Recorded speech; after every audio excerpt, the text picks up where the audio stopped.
Hello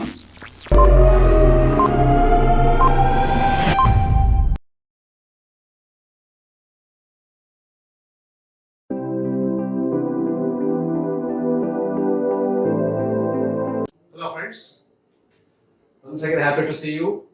ನಿಮ್ಮೆಲ್ಲರೂ ಭೇಟಿ ಆಗೋದಕ್ಕೆ ತುಂಬಾ ಸಂತೋಷ ಅನಿಸ್ತದೆ. ನಮಸ್ಕಾರ ಎಲ್ಲರಿಗೂ.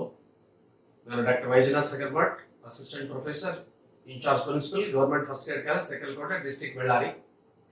In the last video, we discussed about the theoretical part of the amalgamation of the partnership firm. Today we will solve a simple example regarding how the accounting procedure will going to be taken place while amalgamating the two business groups.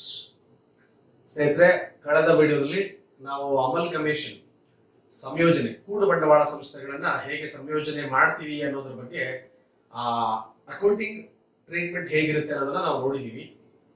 ಈ ವಿಡಿಯೋದಲ್ಲಿ ಒಂದು example, ಒಂದು ಸಣ್ಣ ಉದಾಹರಣೆಯೊಂದಿಗೆ ಅದನ್ನ ನಾನು ಪರಿಹಾರ ಮಾಡೋದಕ್ಕೆ ಪ್ರಯತ್ನ ಮಾಡ್ತಿದ್ದೀನಿ. 3 ವಿಶ್ವವಿದ್ಯಾಲಯಗಳು ಒಂದು ಸಮಸ್ಯೆಯನ್ನ ಪರೀಕ್ಷೆಗೆ ಬಳಸ್ಕೊಂಡಿದ್ದಾವೆ.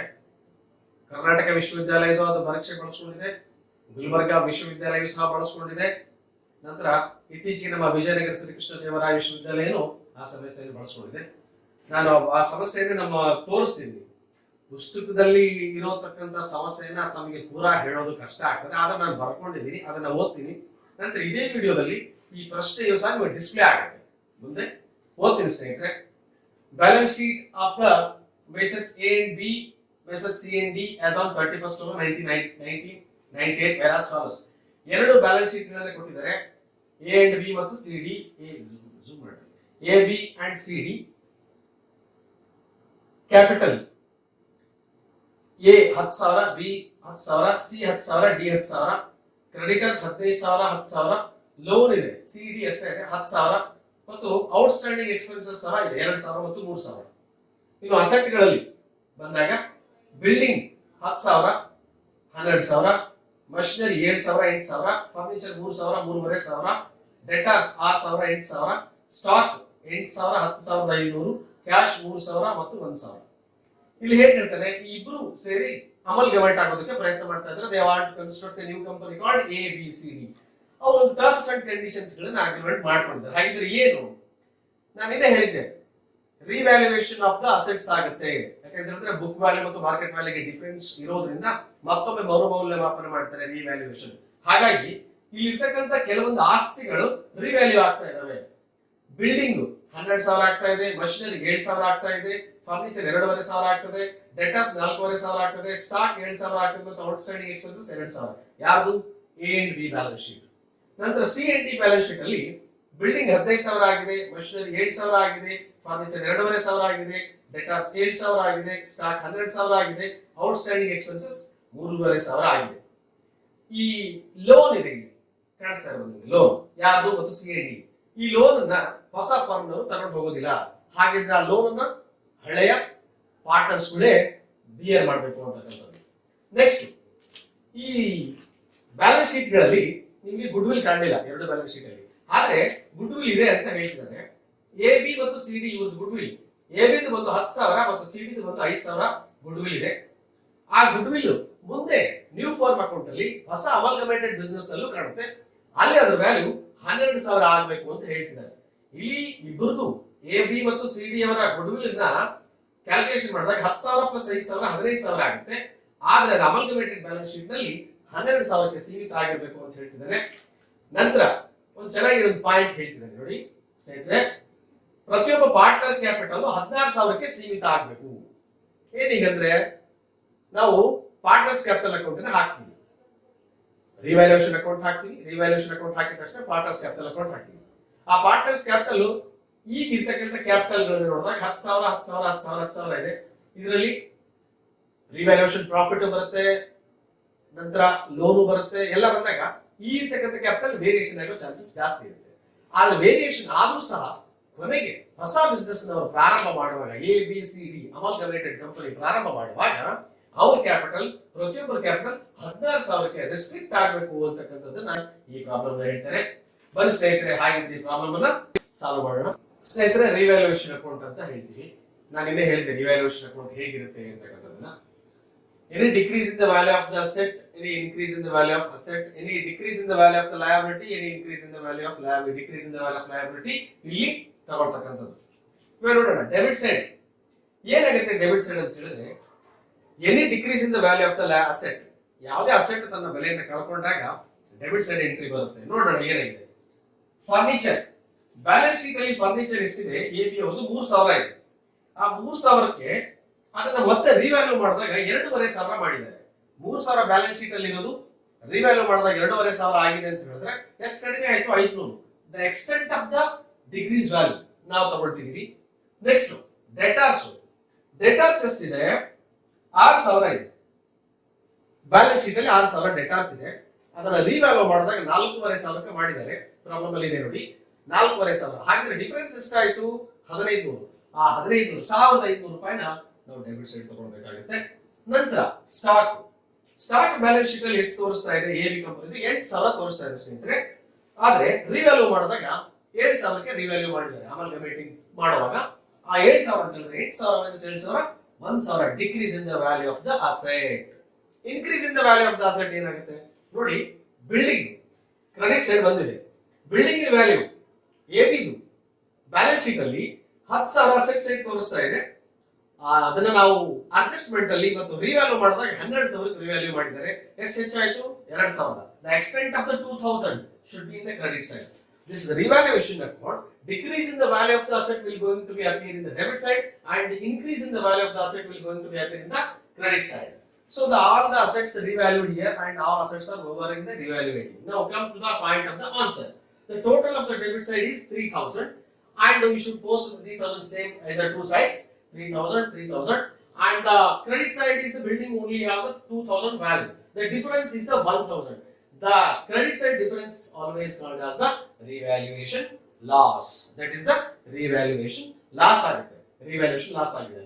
ಆ ಪಾರ್ಟ್ನರ್ಸ್ ಕ್ಯಾಪಿಟಲ್ ರೇಷಿಯೋ ಗೊತ್ತು. ಪಾರ್ಟ್ನರ್ಸ್ ನ ಯಾವುದೇ ಒಂದು profit and loss sharing ratio ಕೊಟ್ಟಿರೋದೇ ಇರೋದ್ರಿಂದ ಕೊಟ್ಟಿದ್ರು ಈಕ್ವಲ್ ಆಗಿದೆ.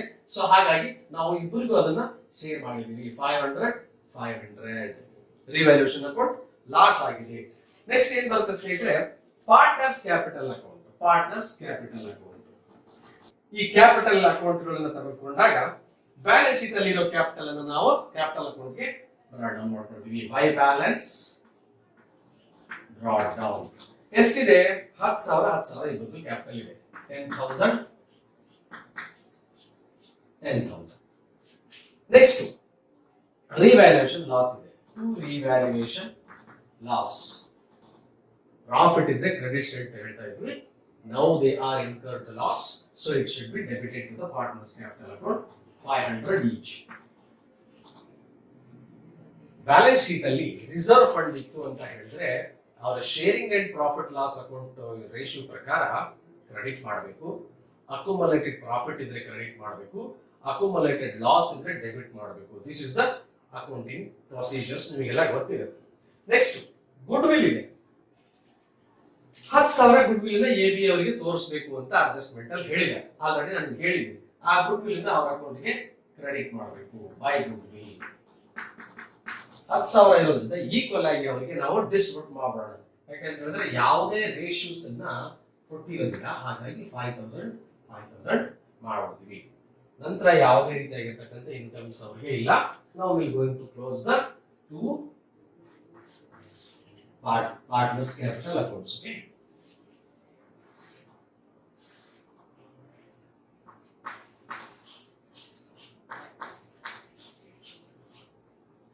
ಏನ್ ಬರುತ್ತೆ ಡಿಫರೆನ್ಸ್?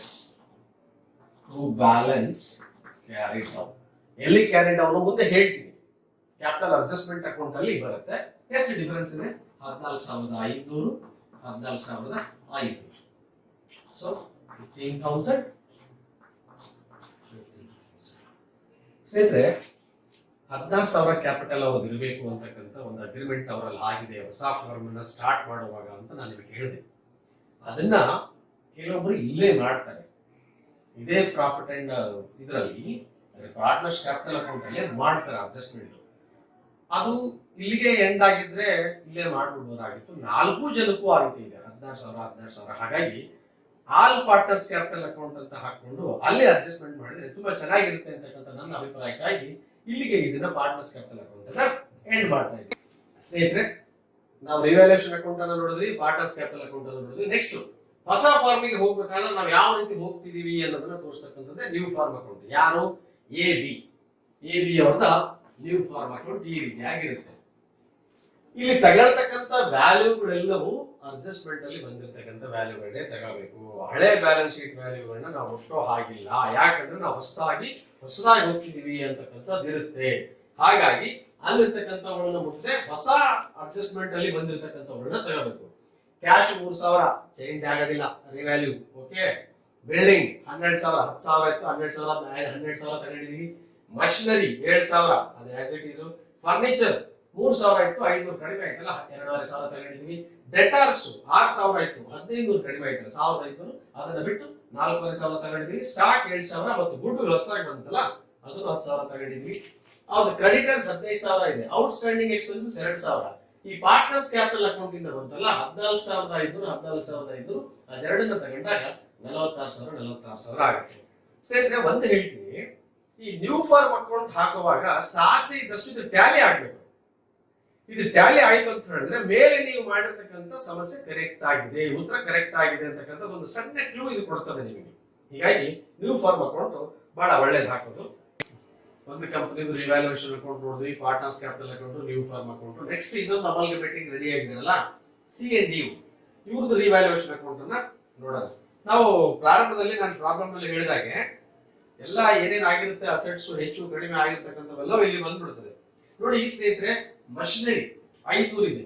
ಆ ಪ್ರಾಬ್ಲಮ್ ನಲ್ಲಿ ಮಷಿನರಿನ ಎಷ್ಟು ಕೊಟ್ಟಿದ್ದಾನೆ ಅಂತ ಹೇಳಿದ್ರೆ 8,000 ಬ್ಯಾಲೆನ್ಸ್ ಶೀಟ್ ಅಲ್ಲಿ ಇದೆ.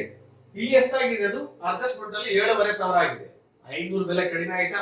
Decrease in the value of the asset. Furniture ಎಷ್ಟಿದೆ ಪ್ರಾಬ್ಲಮ್ ಅಲ್ಲಿ? 3,500 ಇದೆ. ಅಡ್ಜಸ್ಟ್ಮೆಂಟ್ ಅಲ್ಲಿ ಬಂದಾಗ ಅದು 2,500 ಆಗುತ್ತೆ, 1,000 ಕಡಿಮೆ ಆಯ್ತು. ಹಾಗೆ ಡೆಟರ್ 1,000 ಕಡಿಮೆ ಆಗಿದೆ. Out standing expenses increase in the value of the liability ಏನಾಗುತ್ತೆ? 3,000 C&D.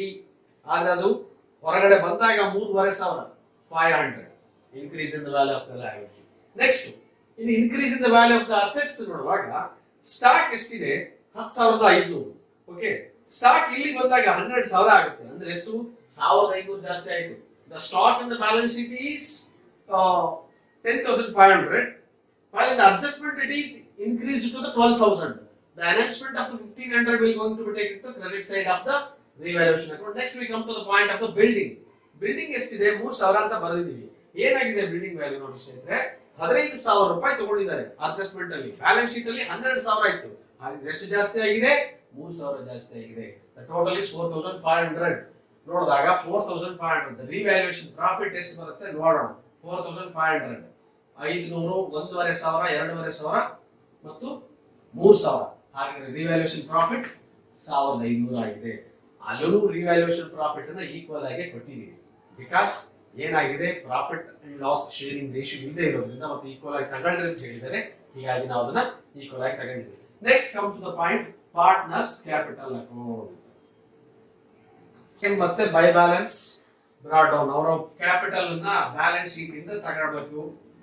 ತಗೊಂಡ್ ಬಂದು ಇಲ್ಲಿ ಇಟ್ಕೊಡ್ತೀವಿ, ಇಲ್ಲಿ ಬರ್ಕೋತೀವಿ. ಎಷ್ಟಿದೆ? 10,000.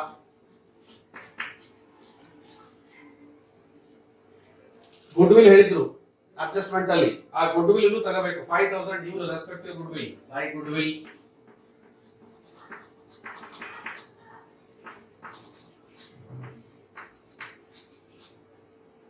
ನೆಕ್ಸ್ಟ್ ಬರುತ್ತೆ ರಿವ್ಯಾಲ್ಯೂಯೇಷನ್ ಪ್ರಾಫಿಟ್ ಬಂದಿದೆ. ಪುಣ್ಯಾತ್ಮರಿಗೆ ಪ್ರಾಫಿಟ್ ಬಂದಿದೆ, ತಗೊಳ್ಳೋಣ. ಪ್ರಾಫಿಟ್ ರಿವ್ಯಾಲ್ಯೂಯೇಷನ್ ಪ್ರಾಫಿಟ್ ಎಷ್ಟು ಬಂದಿದೆ? 750. ನೆಕ್ಸ್ಟ್ ಲೋನ್ ಅನ್ನ ತಗೊಂಡು ಹೋಗ್ತಿಲ್ಲ ಹೊಸ ಫಾರ್ಮು ಅಂತಕ್ಕಂಥದ್ದನ್ನ ನಾವು ನೋಡಿದ್ವಿ. ಹಾಗಿದ್ರೆ ಲೋನ್ ಯಾರಿಗೆ ಸಂಬಂಧಪಟ್ಟದ್ದು? ಇವರಿಗೆ ಸಂಬಂಧಪಟ್ಟಿರುತ್ತೆ. ಹಾಗಾಗಿ any asset taken over by the partner debit, any liability taken over by the partner credit side ಇಂದ ನಾವು ತಗೋಬೇಕು. ಬೈ ಲೋನ್ ಇಬ್ಬರಿಗೂ 5,000. ಈಗ ನೋಡೋಣ ಎಷ್ಟಾಗುತ್ತೆ. ಡೆಬಿಟ್ ಸೈಡ್ ಐಟಮ್ಸ್ ಯಾವುದು ಇಲ್ಲ. To balance carry down.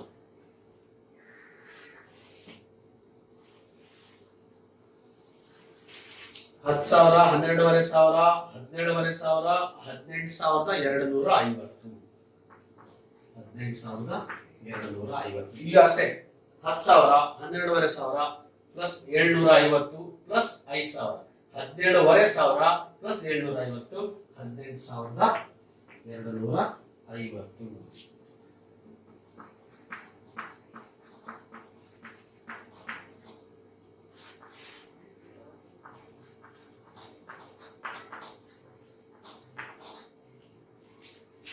All partners capital account ಹಾಕಿದಾಗ 18,250 ಏನಿದೆಯಲ್ಲ ಚೇಂಜ್ ಆಗುತ್ತೆ. 16,000 ರೂಪಾಯಿ ಕ್ಯಾಪಿಟಲ್ ಇರಬೇಕು ನಮ್ಮ ಹೊಸ ಫಾರ್ಮ್ ನಲ್ಲಿ ಅಂತ ನಮ್ಮ ಡಿಸಿಷನ್ ಏನಿದೆಯಲ್ಲ, ಆ ಡಿಸಿಷನ್ ಪ್ರಕಾರ ಇವರಿಗೆ ಸ್ವಲ್ಪ ದುಡ್ಡು ಮನೆ ತಗೊಂಡು ಹೋಗ್ತಾರೆ. ಸ್ನೇಹಿತರೆ ಹೇಗೆ ತಗೊಂಡು ಹೋಗ್ತಾರೆ ನೋಡೋಣ. ನಾವು ನೋಡೋದಲ್ಲ ಸ್ನೇಹಿತರೆ, ಮೊದಲು ರಿವ್ಯಾಲ್ಯೂಯೇಷನ್ ಅಕೌಂಟ್ ನೋಡಿದ್ವಿ, ನೆಕ್ಸ್ಟ್ ಪಾರ್ಟ್ನರ್ಸ್ ಕ್ಯಾಪಿಟಲ್ ಅಕೌಂಟ್ ನೋಡಿದ್ವಿ. ಈಗ ಪಾರ್ಟ್ನರ್ಸ್ ಹೊಸ ಫಾರ್ಮ್ ಹೋಗ್ಬೇಕಾದ್ರೆ ಅವ್ರು ಯಾವ ಸಿಸ್ಟಮ್ ಅಲ್ಲಿ ಹೋಗ್ತಾರೆ ಅಂತಕ್ಕಂಥದ್ದು ಇವೆಲ್ಲವೂ ಅಡ್ಜಸ್ಟ್ಮೆಂಟ್ ಅಲ್ಲಿ ಇರ್ತಕ್ಕಂಥವೇ ಇರ್ತವೆ. ಹಳೆ ಬ್ಯಾಲೆನ್ಸ್ ಶೀಟ್ ನಲ್ಲಿ ಏನಿರ್ತದೆ ಅದು ಮುಗಿದು ಹೋಯ್ತು, ಅದನ್ನ ಮುಟ್ಟೋಕು ಹೋಗಬಾರ್ದು. ಹೊಸ ಬ್ಯಾಲೆನ್ಸ್ ಶೀಟ್ ಮತ್ತು ಹೊಸ ಕ್ಯಾಪಿಟಲ್ ನ್ಯೂ ಫಾರ್ಮ್ ಅಕೌಂಟ್ ಅಲ್ಲಿ ಹಾಕ್ಬೇಕು. ಬಿಲ್ಡಿಂಗ್ 15,000, ಮಷಿನರಿ 7,500, ಫರ್ನಿಚರ್ 2,500, ಇದೆಲ್ಲ ಅಡ್ಜಸ್ಟ್ಮೆಂಟ್ ನಲ್ಲಿರೋ ವ್ಯಾಲ್ಯೂಸ್. ಹೊಸದ್ ಬಂದು ಆಡ್ ಆಗ್ತದೆ ಗುಡ್ ವಿಲ್. ಇದು ಬುಕ್ ನಲ್ಲಿ ಇರಲಿಲ್ಲ, ಅಡ್ಜಸ್ಟ್ಮೆಂಟ್ ನಲ್ಲಿ ಕೊಟ್ಟಿರ್ತಾರೆ, ಅದನ್ನ ಆಡ್ ಮಾಡ್ಕೋಬೇಕು. ಇದು ಹೊಸ ಕ್ಯಾಪಿಟಲ್. ಪಾರ್ಟ್ನರ್ಸ್ ಕ್ಯಾಪಿಟಲ್ ಅಕೌಂಟ್ ನಲ್ಲಿ ಏನ್ ಬಂತಲ್ಲ ಆ ವ್ಯಾಲ್ಯೂ ಮತ್ತು ಔಟ್ಸ್ಟ್ಯಾಂಡಿಂಗ್ ಎಕ್ಸ್ಪೆನ್ಸಸ್ ಕ್ರೆಡಿಟರ್ಸ್. ಈ ನ್ಯೂ ಫಾರ್ಮ್ ಅಕೌಂಟ್ ಟ್ಯಾಲಿ ಆದ್ರೆ ನಾನು ಹೇಳಿದಂಗೆ ನಿಮ್ಮ ಪ್ರಾಬ್ಲಮ್ ನಲ್ಲಿ 90% ಸರಿಯಾಗಿರುತ್ತೆ ಅಂತ ಅರ್ಥ. ಈ ಅಮಲ್ಗಮೇಷನ್ ಪ್ರಾಬ್ಲಮ್ ನೋಡೋದಕ್ಕೆ ದೊಡ್ಡದಿರುತ್ತೆ, ಮಾಡೋದು ತುಂಬಾ ಈಸಿ. ಯಾಕಂದ್ರೆ ಕೂಡಿಸೋ ಕೆಲಸ ಇರ್ತದಲ್ಲ, ಸಂಯೋಜನೆ it is very good. Then destruction ಮಾಡೋದಕ್ಕಿಂತ ಅಮಲ್ಗಮೇಷನ್ ಇಸ್ ವೆರಿ ಗುಡ್. ಏನಂಗಂದ್ರೆ ಅಂದ್ರೆ ಇಬ್ಬರನ್ನ ಕೂಡಿಸ್ಬೇಕು, ಕಳಿಬಾರ್ದಲ್ಲ, ಕೂಡಿಸ್ಬೇಕು, ಬಹಳ ಇಂಪಾರ್ಟೆಂಟ್.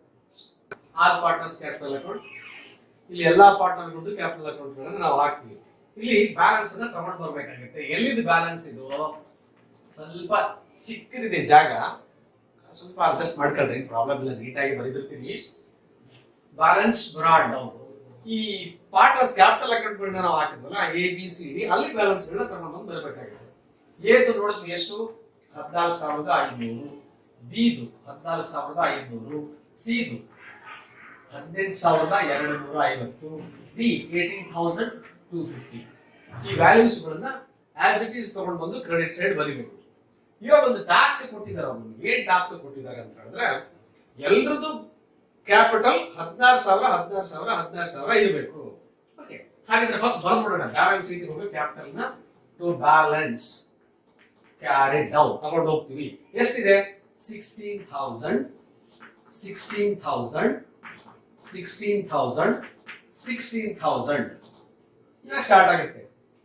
ಯಾರ್ದು ಹೆಚ್ಚಿದೆ ಅವ್ರು ದುಡ್ಡು ತಗೊಂಡು ಹೋಗ್ಬೇಕು, ಯಾರು ಕಡಿಮೆ ಇದೆ ಅವ್ರು ತಗೊಂಡು ಬಂದು ಬಿಸ್ನೆಸ್ಗೆ ತಂದು ಕೊಡಬೇಕು. ದಿಸ್ ಇಸ್ ದ ಮಜಾ ಈ ಪ್ರಾಬ್ಲಮ್ ನಲ್ಲಿ ಇರೋದು. 16,000, 16,000, 16,000, 16,000 ಎಲ್ಲರದ್ದು ಈಕ್ವಲ್ ಇರ್ಬೇಕಂತ ಹೇಳಿದ್ರೆ ಇಬ್ಬರದು ಕಡಿಮೆ ಇದೆ, ಇಬ್ಬರದು ಹೆಚ್ಚಿದೆ. So 2 partners will bring the cash and 2 partners will take out the cash. Okay, let's start.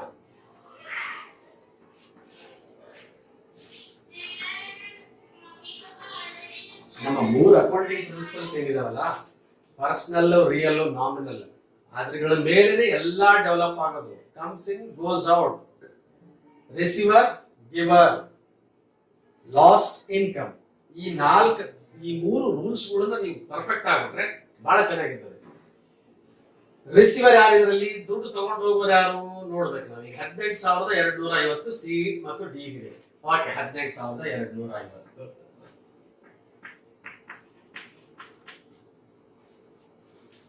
ಇವರಿಬ್ಬರು ತಗೊಂಡು ಹೋಗ್ತಾರೆ ಕ್ಯಾಶ್, ಡೆಬಿಟ್ ಅವ್ರ ಅಕೌಂಟ್ ಕ್ಯಾಶ್.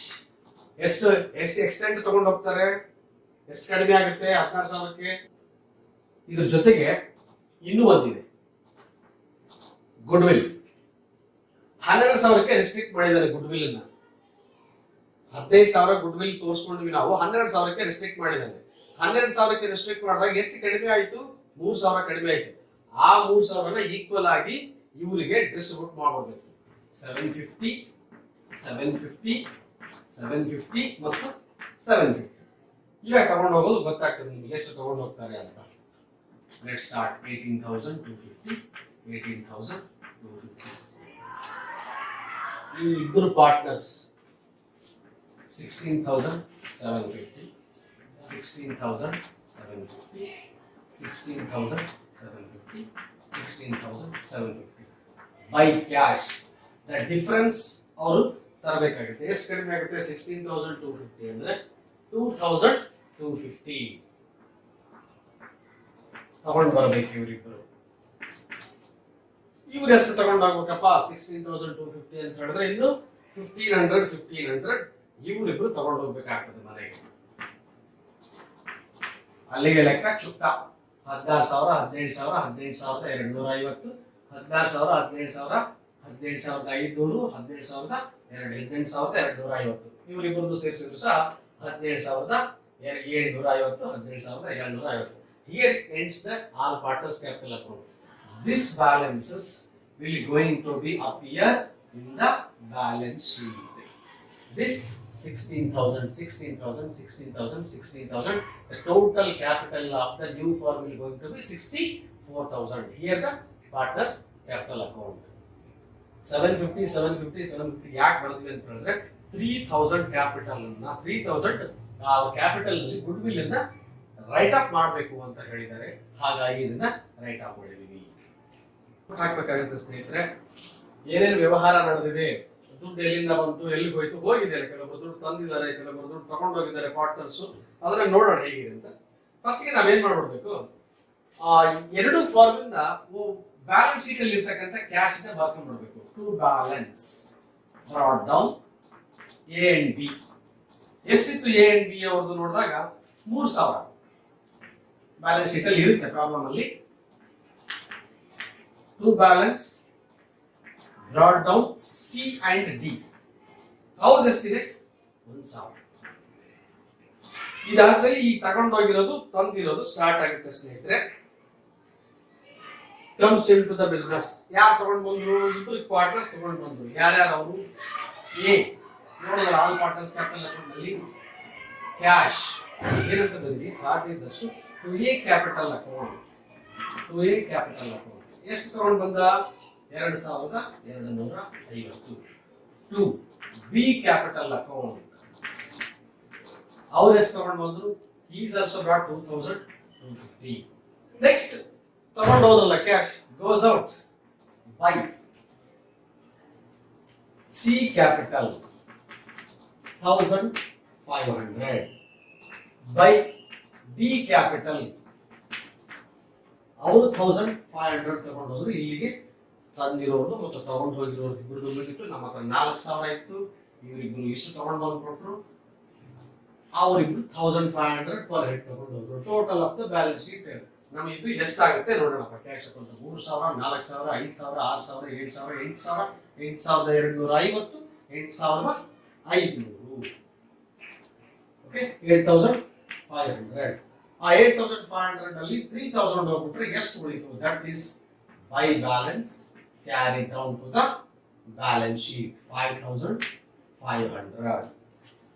ಈ ಬ್ಯಾಲೆನ್ಸ್ ಇರುತ್ತಲ್ಲ, ಇದು ಬಹಳ ಕ್ರೂಷಿಯಲ್ ಆಗಿ ಆಕ್ಟ್ ಮಾಡುತ್ತೆ. ಯಾವಾಗ ನೀವು ಬ್ಯಾಲೆನ್ಸ್ ಶೀಟ್ ಅನ್ನ ನ್ಯೂ ಫಾರ್ಮ್ ಬ್ಯಾಲೆನ್ಸ್ ಶೀಟ್ ಹಾಕ್ತೀರಿ, ಅಮಲ್ಗಮೇಟೆಡ್ ಬ್ಯಾಲೆನ್ಸ್ ಶೀಟ್ ಅಂತ ಹೇಳ್ತೀವಲ್ಲ, ಆ ಅಮಲ್ಗಮೇಟೆಡ್ ಬ್ಯಾಲೆನ್ಸ್ ಶೀಟ್ ಹಾಕುವಾಗ it will also place a good role. ನೀವು ಇಲ್ಲಿ ಏನಾದ್ರೂ ಸ್ವಲ್ಪ ತಪ್ಪುಗಳು ಆಗಿದ್ರೆ ಆ ಕ್ಯಾಶ್ ತಪ್ಪಾಗಿ ಜನರೇಟ್ ಆಯ್ತು ಅಂತ ಹೇಳಿದ್ರೆ ಅದು ಬ್ಯಾಲೆನ್ಸ್ ಶೀಟ್ ಟ್ಯಾಲಿ ಆಗೋದಿಲ್ಲ ಸ್ನೇಹಿತರೆ. ಹಾಗಾಗಿ it is also plays the crucial role while we are drawing the amalgamated balance sheet. Next we will go to the amalgamated balance. ಸ್ನೇಹಿತರೆ, this is the last step of the problem. Okay, amalgamated balance sheet ಅಂದ್ರೆ ಸಂಯುಕ್ತವಾಗಿರ್ತಕ್ಕಂಥ ಒಂದು ಅಡಹವೆ ಪತ್ರಿಕೆ balance sheet. Here we will amalgamate the two balance sheets assets and liabilities. The capital 64,000. This is the agreed capital of the two partnership firms. It will be restricted. It is restricted to the 64,000 for each 16,000. Then creditors. The creditors is 25,000. ಹೇಗೆ 25,000? ಆ balance sheet ಅಲ್ಲಿ ಇತ್ತಲ್ಲ 10,000 ಮತ್ತು 15,000, ಅದೆರಡು ಸೇರಿ 25,000. Then outstanding expenses 2,000 ಮತ್ತು 3,500 ಆಯ್ತು adjustment ಅಲ್ಲಿ. 3,000 ಬ್ಯಾಲೆನ್ಸ್ ಶೀಟ್ ಅಲ್ಲಿ ಇತ್ತು, ಅಡ್ಜಸ್ಟ್ಮೆಂಟ್ ಅಲ್ಲಿ 500 ಹೆಚ್ಚಾಯ್ತಲ್ಲ, ಅದನ್ನು ಸೇರಿಸಿದಾಗಿದ್ದು 5,500. Then ಈ building, machinery, furniture, Dettol, stock, cash, good will ಇದೆಲ್ಲವೂ ಅಡ್ಜಸ್ಟ್ಮೆಂಟ್ ಅಲ್ಲಿ ಇರ್ತಕ್ಕಂಥವುಗಳನ್ನ ಸೇರಿಸ್ಕೋಬೇಕು. ಹೆಚ್ಚಾದ ಮೌಲ್ಯಗಳು ಮತ್ತು ಕಡಿಮೆಯಾದ ಮೌಲ್ಯಗಳನ್ನ ಪರಿಗಣನೆಗೆ ತೆಗೆದುಕೊಳ್ಬೇಕಾಗ್ತದೆ. ಬಿಲ್ಡಿಂಗ್ 27,000 ಬರುತ್ತೆ. ಹೇಗೆ 27,000 ಬರುತ್ತೆ ಅಂತ ಹೇಳಿದಾಗ ಆ ಅಡ್ಜಸ್ಟ್ಮೆಂಟ್ ಅಲ್ಲಿ ವ್ಯಾಲ್ಯೂಸ್ ಹೆಚ್ಚು ಕಡಿಮೆ ಆಗಿರ್ತಾರೆ ಸ್ನೇಹಿತರೆ. 12,000 ಮತ್ತು 15,000 ಆಗಿದೆ, ಹಾಗಾಗಿ ಅದು 27,000 ಆಯ್ತು. Machinery 14,500. How would be 14,500? 7,000 AP and 7,500 BCD. And the furniture is the 5,000. How it comes to the 5,000? The 2,500 and 2,500 of the two each. This 5,000. The debtors stands to the 11,500. The 4,500 AB and 7,000 CD. These all the values are in the. These values will appear in adjustment in the problem. Adjustment ಅಲ್ಲಿ ಬರ್ತವೆ, problem adjustment ಅಲ್ಲಿ ಬರ್ತವೆ. Stock 19,000 ಆಗುತ್ತೆ. Cash ನಾನು ಹೇಳಿದ್ರೆ cash book ಅಲ್ಲಿ ಒಂದು crucial point, ಆ ಕ್ಯಾಶ್ ಬುಕ್ ಅಲ್ಲಿ ಬಂದಿರತಕ್ಕಂತ 5,500 ಅನ್ನು ನಾವು ತಗೊಳ್ಬೇಕಾಗುತ್ತೆ. ಅಲ್ಲಿ ಸೇರಿಸಿದಾಗ 3,000 ಆಗುತ್ತೆ, ಆದ್ರೆ ನಾವು ಕ್ಯಾಶ್ ಬುಕ್ ಹಾಕಿ ಅಲ್ಲಿ ಬಂದಿರತಕ್ಕಂತ ಬ್ಯಾಲೆನ್ಸ್ ಅನ್ನು ತಗೊಳ್ಬೇಕಾಗುತ್ತೆ. Next the goodwill restricted to the 12,000 ಇಂದ ನ್ಯೂ ಬ್ಯಾಲೆನ್ಸ್ ಶೀಟ್ ಅಂತ ಹೇಳಿದೆ, ಇದು ಅಪಿಯರ್ ಆಗುತ್ತೆ ಅಂತ. 15,000 ಇತ್ತು, 3,000 ಅನ್ನ ರೈಟ್ ಆಫ್ ಮಾಡಿ 12,000 ಅನ್ನ ತಗೊಂಡು ಬಂದ್ರು. 750 ಈಚ್ ಎಲ್ಲರಿಗೆ ರೈಟ್ ಆಫ್ ಆಗಿತ್ತಲ್ಲ ಅದು. Here ends the ಅಮಲ್ಗಮೇಷನ್ of the problem. Most ನಾವು ಇಲ್ಲಿ ಮಾಡುವಾಗ 20 ಮಿನಿಟ್ಸ್ 25-30 ಮಿನಿಟ್ಸ್ ಆಗುತ್ತೆ ಸ್ನೇಹಿತರೆ ಕ್ಲಾಸ್ ರೂಮ್ ನಲ್ಲಿ. ಬಟ್ ಯಾವ ವಿದ್ಯಾರ್ಥಿ ಇದನ್ನ ಮನಸ್ಸು ಕೊಟ್ಟು ಮಾಡ್ತಾರೆ 15 to 20 ಮಿನಿಟ್ಸ್ ಅಲ್ಲಿ ಕಂಪ್ಲೀಟ್ ಪ್ರಾಬ್ಲಮ್ ಎಕ್ಸಾಮಿನೇಷನ್ ಮುಗಿದೋಗುತ್ತೆ. ಬಟ್ ಒಂದೇ ತಲೆಗಿರ್ಬೇಕು. First revaluation account, partners capital account, new firm account. Revaluation account, partners capital account, new firm account, next cash book and next amalgamated balance sheet. ಇದು ನಿಮ್ಮನ್ನ ಕ್ರಿಯಾತ್ಮಕವಾಗಿ ಕೆಲಸ ಮಾಡುತ್ತೆ. It will creates a energy in the minds and energy in the body also. ಹೇಗೆ ಹೆಚ್ಚಿಗೆ ಕೆಲಸ ಮಾಡಿದಾಗೆಲ್ಲ ನಮಗೆ ಹೆಚ್ಚಿಗೆ ಉತ್ಸಾಹ ಬರುತ್ತೆ, ಒಳ್ಳೆ ಆನ್ಸರ್ಸ್ ಬಂದಾಗೆಲ್ಲ ನಮಗೆ ಕಾನ್ಫಿಡೆನ್ಸ್ ಬರುತ್ತೆ. Winning breeds the confidence, confidence breeds the winning. Thank you one and all. Thank you very much.